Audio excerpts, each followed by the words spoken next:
And I think it's really important. We need to stand up against this fascist takeover. That's not a bad word. It's a fact. And here in D.C. and across the country, it is so incredibly important, Mr. Chair, that this committee does not allow rhetoric that defames and or paints Washington, D.C. in a way that you all haven't really truly seen. You're just reading it. No, you're just reading it or something off of some. Will the gentlelady yield to a question? Yeah, I think it's really important. Will the gentlelady yield? No, I don't yield. I don't even have time.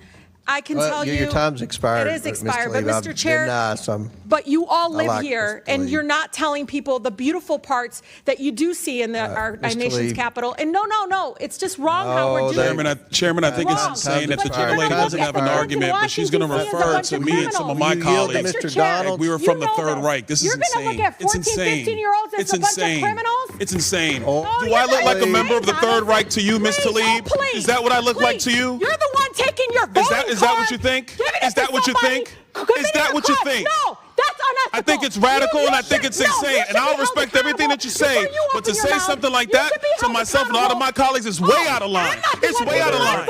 It's way out of line. Regular order, Mr. Way out of line. Regular order. That's okay. But it's okay, right? That is not how it goes. It's okay, right? You hold yourself accountable before you talk about Hold myself accountable. Hold your own self accountable. How about that?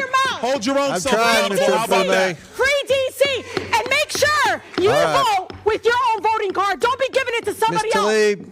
All right, time. Boy. So once again, we got to talk about the Democrat Party. Well, in this case, let me be more accurate because it's not all Democrats, but it's a significant portion of Democrats. The progressive Democrats showing the world once again that they're not the good guys, right? When it comes to what is happening in this country, that the people that run around and claim to be so morally righteous, right, and just, and they're fighting for the little guy and the common man, and they're so morally superior. These people are showing you that they're really just hateful and they're bigoted, they're spiteful, they're everything that they claim that they're against. Okay, and I think that this meltdown from AOC on the congressional floor over the Republican-led bipartisan resolution honoring Charlie Kirk's life and condemning political violence. I think that this meltdown from her is exactly what I'm talking about, okay? And I want to talk about it. But first, I want to go ahead and play a clip, a summary clip in regards to what happened when the House passed this resolution, because the Senate also has a separate resolution condemning the assassination and honoring Charlie Kirk. And the Senate approved a measure designating October 14th, 2025, Charlie Kirk's birthday, as National Day of Remembrance for Charlie Kirk. Okay, now again, this is something that clearly pisses off Democrats, or put it this way, some of these far left, Trump deranged progressives. Take a look. Well, we just got some breaking news here, Chad, that Hakeem Jeffries, the leader of the Democrats, the House Democrats, just voted yes. He's a yes on honoring Charlie Kirk, and AOC just voted no. So there is the divide right there within the Democratic Party on a resolution that really should be bringing everyone together. Thank you, Chad Pergram, live on the Hill for us with that breaking news. Let's bring in Shannon Bream now. Give us your take on, this is a resolution that is very simple. On this vote, very easy to understand, and there it is. It's final now. Let's listen in. Voting present are 38. The resolution is adopted. Without objection, a motion to reconsider is laid on the table. There it is. It has passed in the House, this resolution to honor Charlie Kirk. Shannon, your takeaway on this divide we're looking at right now on the House floor, where Democrats couldn't move themselves to vote yes on this. Well, and you've got several of them out there that are publicly saying that they think of Charlie's legacy as something much different than Republicans do.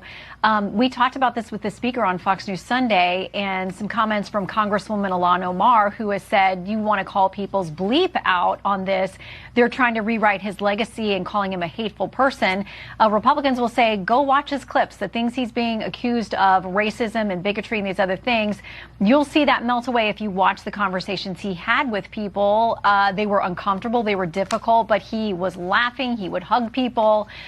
They feel like he's been mischaracterized, and so for that respect, they say this is a resolution that everyone should be able to vote for.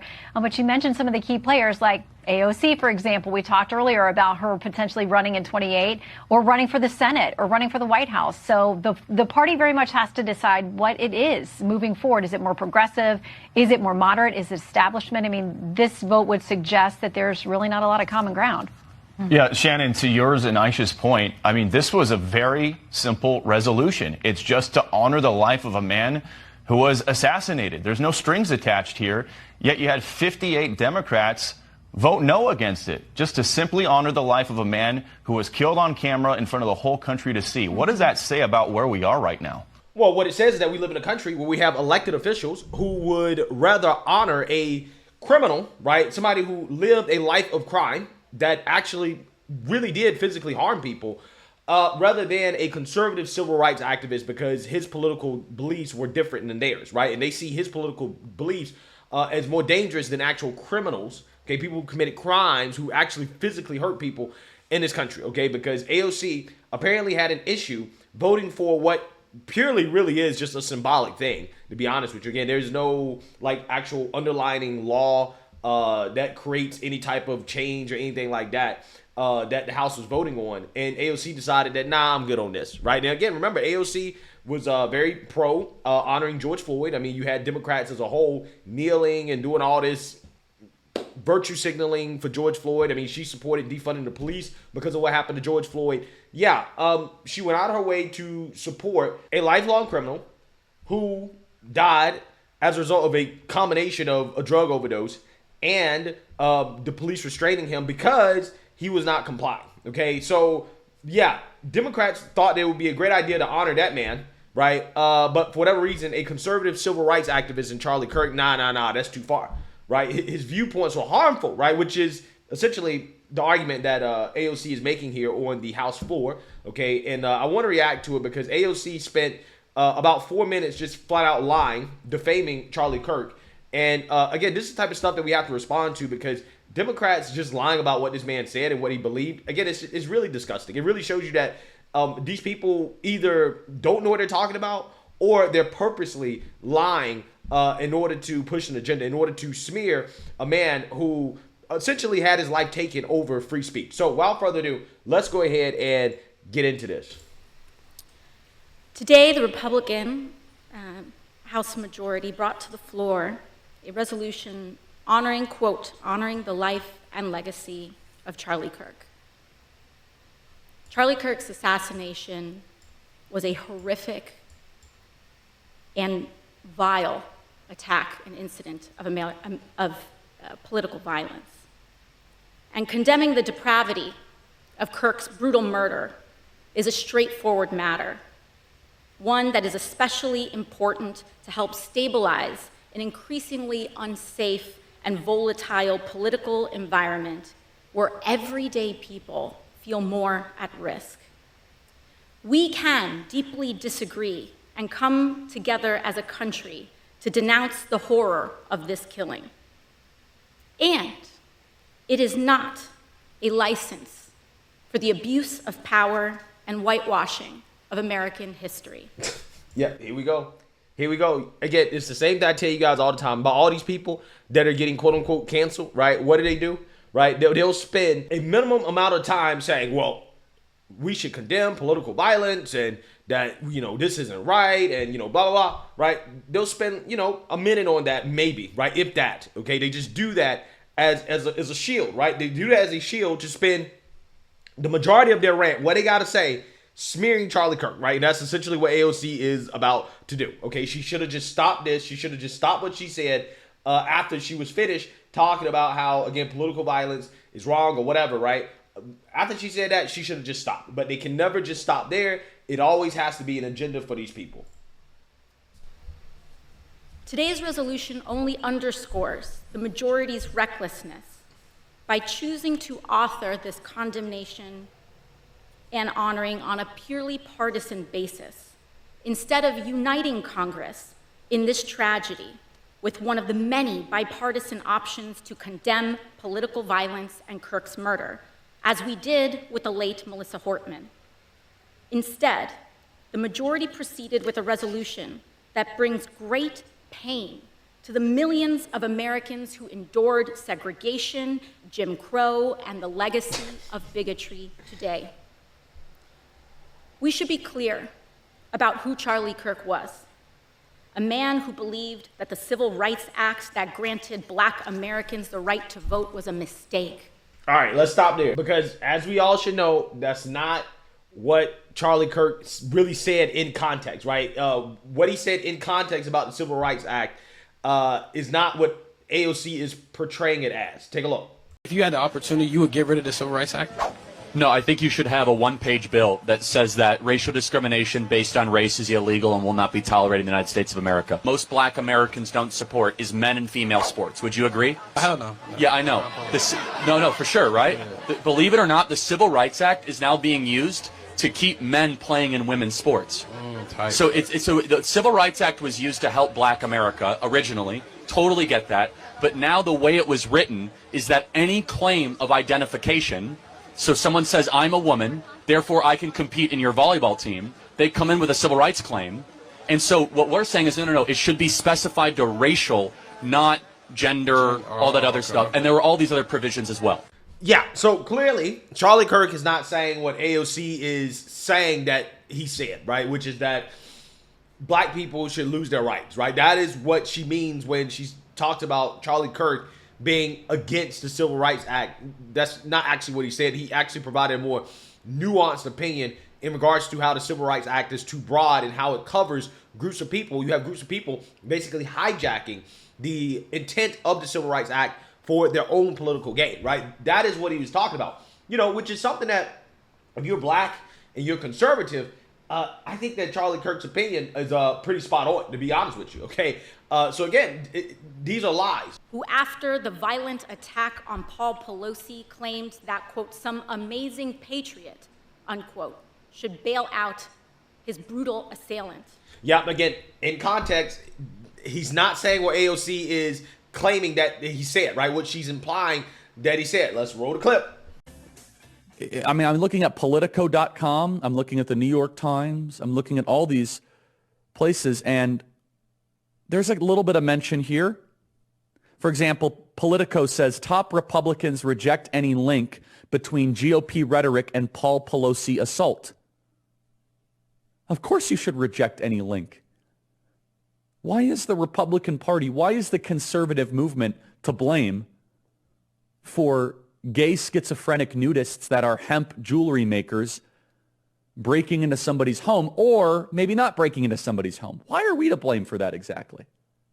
And why is he still in jail? Why has he not been bailed out? By the way, if some amazing patriot out there in San Francisco or the Bay Area wants to really be a midterm hero, someone should go and bail this guy out. I bet his bail's like $30,000 or $40,000.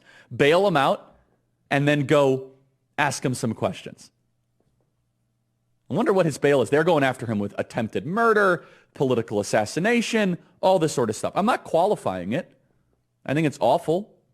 It's not right. But why is it that in Chicago you're able to commit murder and be out the next day? Why is it that you're able to trespass, second-degree murder, arson, threat of public official, cashless bail? This happens all over San Francisco, but if you go after the Pelosi's, oh, you're let out immediately.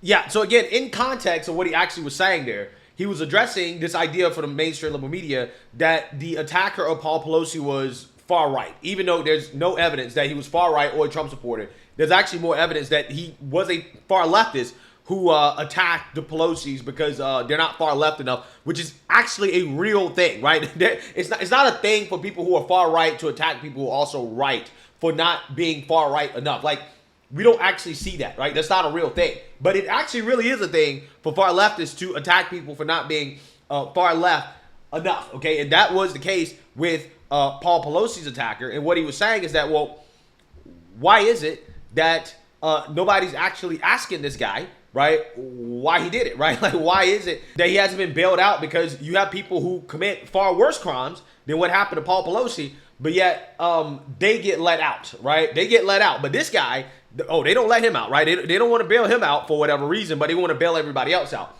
Again, in context, he's not saying what AOC is claiming that he said, right? But again, this is what they do. They take out of context quotes and then they misconstrue it, and then they basically tell the audience that, well, he said this, he said that, right? Again, without the full context of exactly what he was talking about. Again, this is just disgusting smearing here from Democrats. Again, they can't just like take a step back and let people mourn and grieve over a conservative civil rights icon being assassinated. They can't do that. They have to continue with the smears and the lies, right? Which, in my opinion, is part of the reason why we're in this situation in the first place. And accused Jews of controlling, quote, not just the colleges. It's the nonprofits, it's the movies, it's Hollywood, it's all of it. Yeah, again, another mischaracterization of what Charlie Kirk was talking about. Roll the clip. Now, we don't know what part Elon is saying is the actual truth. So let's go through this. Again, it's double negatives and misuse of the word disinterested. It's a strange tweet that Elon pinpointed on here. But the first part is absolutely true. Let's go to this. Jewish communities have been pushing the exact kind of hatred against whites that they claim to want people to stop using against them. Now, I don't like generalizations. Not every Jewish person believes that. But it is true, the Anti-Defamation League was part and parcel with Black Lives Matter. It is true that some of the largest financiers of left-wing, anti-white causes have been Jewish Americans. They went all in on woke, and it wasn't just ADL. It was some of the top Jewish organizations in the country that have done that. In fact, we have seen this with the recent retreat of Jewish donations that are no longer going to be administered to colleges, right? Mark Rowan, Leon Kopperman. Can we get that full list? It's very powerful. The part of the, so that's totally true. And by the way, Tucker Carlson reinforces this. So I'm going to kind of, it was quite a day on the internet. Tucker Carlson mentions that Jewish Americans have primarily been financing cultural Marxist ideas. We said this, by the way, last week, and people came after us. We were on top of it. We actually said it in a different way. We said, I'm glad that Jewish Americans are reconsidering their financing of cultural Marxism. And people misunderstood it intentionally and slandered us as being anti-Semites. But listen to this. Tucker Carlson is completely correct by saying this, that the philosophical foundation of anti-whiteness has been largely financed by Jewish donors in the country. Yeah, so you can agree or disagree with that statement, but Charlie Kirk is not an anti-Semite. What he said was not anti-Semitic. He was just simply pointing out facts, right? And pointing out facts about certain groups of people, right? Trends. That's not hate and bigotry. That's just pointing out things that, you know, we tend to see, right? Certain patterns of behavior that we tend to see. But, you know, it's just amazing to me how somehow, some way, somebody is pro-Israel as Charlie Kirk, and everybody knows he was very pro-Israel. Somehow they're smearing him as an anti-Semite, but AOC, who, you know, at least in rhetoric is anti-Israel, right? Pro-Gaza, pro-Hamas. People like her, oh yeah, well, it's unfair to say that she's anti-Semitic, right? That's unfair, but it's totally fair to use the anti-Semite card against Charlie Kirk, who was extremely pro-Israel. Quote, his rhetoric and beliefs were ignorant, uneducated, and sought to disenfranchise millions of Americans, far from the working tirelessly to promote unity, unquote, asserted by the majority in this resolution. It is equally important that Congress does unite to reject the government's attempt to weaponize this moment into an all-out assault on free speech across the country. All in the name of Charlie Kirk. Well, I mean, there is an all-out assault on free speech. Charlie Kirk was killed for his free speech. Amazing how Democrats are more concerned about losing their jobs, right, and accountability when it comes to free speech than the fact that, again, a conservative civil rights activist was literally assassinated because of his free speech. Again, amazing. Absolutely amazing. President Trump and the FCC are now cynically threatening to shut down ABC and any outlets who give airtime to the administration's political critics. This is a disgusting attack on the American people and the very First Amendment rights that define us as a country. It is also the ABC Corporation's responsibility to refuse to embolden and participate in this corruption and escalation of censorship. We continue to pray for Mr. Kirk's family and loved ones in the wake of this terrible act. I am thinking especially of his children and his wife, whose grief cannot be measured. And with that, I yield back to the gentleman. Yeah. So, again, what you have here are a bunch of lies and smears from AOC. It's par for the course, okay? They claim to be concerned about free speech, but she spent about, more than 2/3 of what she had to say attacking Charlie Kirk over his free speech. He was assassinated because of his free speech, and she only spent, 30 to 40 seconds of her little rant here actually, speaking out or condemning political violence, because, again, the whole point is to use that as a crutch to say what she really wants to say, which is that he's a bigot, he's hateful, he's a terrible person, and that the real free speech attack is against the left, right? That's the real attack on free speech, is leftists being punished for celebrating the death of Charlie Kirk, right? Which is happening by corporate America. It's not happening by the government, right? Nobody is being jailed or locked up because of their free speech, right? Because of celebrating Charlie Kirk's death. But corporations are holding them accountable who decided they want to do that. And again, that's not a free speech issue. That's just about the fact that, hey, what they're saying is not popular with corporate America. They don't want to be associated with it. And Democrats have now decided that, they're going to rally around free speech. But I just don't think it's going to work, right? I just don't think, given the track record of these individuals over the last few years, being explicitly against free speech, right? I don't think them all of a sudden becoming free speech warriors is going to move the needle. I just find it hilarious to see them now all of a sudden pretend to believe in stuff that they clearly don't believe in. So let me know what you guys think. Make sure you like, comment, and subscribe. Most importantly, share a Black conservative perspective. Peace.